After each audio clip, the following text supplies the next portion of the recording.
यहाँ जो हमें क्वेश्चन गिवन है वो क्वेश्चन गिवन है discuss the factors taken into consideration for calculation of depreciation.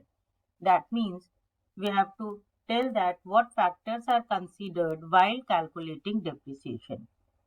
So the answer will be factors to be considered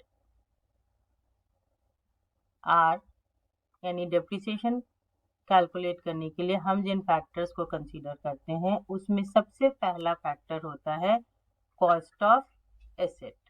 अब cost of asset का मतलब सिर्फ एसेट की परचेज प्राइस नहीं होती.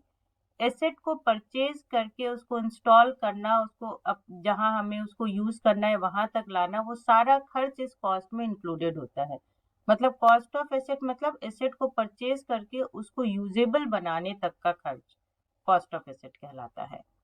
उसके बाद जो चीज हम कंसीडर करते हैं वो हम करते हैं एस्टिमेटेड लाइफ, कि हमारी एसेट की एस्टिमेटेड यूजफुल लाइफ क्या है, यानी कितने टाइम तक वो कंपनी के लिए या बिजनेस के लिए प्रोडक्टिव होगी.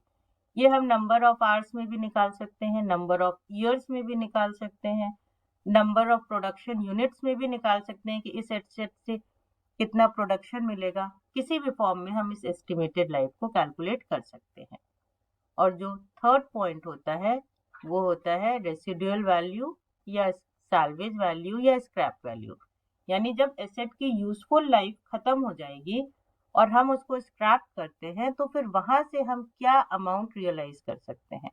अगर हमें लगता है कि वहां से कोई एक अच्छा अमाउंट मिल जाएगा तो हम उसको कंसीडर करते हैं. अगर जो हमें लगता है कि उसके बाद वो एसेट बिल्कुल ही स्क्रैप हो जाएगी, एक बिल्कुल नेग्लिजिबल सा अमाउंट कुछ हमें मिल जाएगा, तो इन दैट केस हम रेसिडुअल वैल्यू को निल मान लेते हैं.